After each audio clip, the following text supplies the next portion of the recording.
Elif lam ra tilke ayatul kitabil mubin.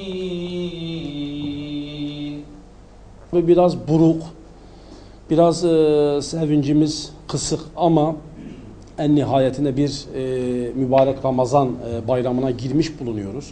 İnşallah bu Ramazan bütün ümmeti Muhammed'e hayırlara vesile olur.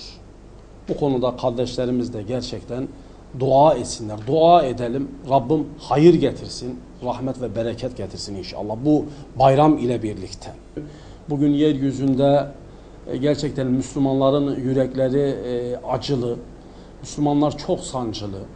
Özellikle Mısır'daki kardeşlerimizin 40 gündür devam eden direnişleri, duruşları elhamdülillah. Gerçi bu ümmete inanç pompalıyor.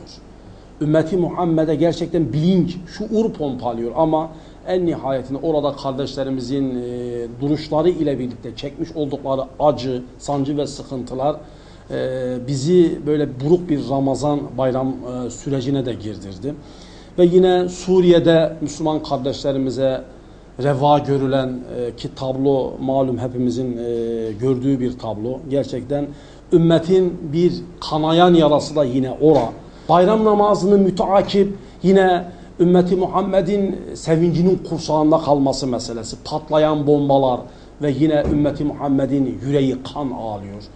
İnşallah bu Ramazan ile birlikte biz inanıyoruz ki bir ümmet bilinci oluşacak. Bir ümmet bilinci oluşacak. Bir şuur, bir kulluk bilinci oluşacak inşallah.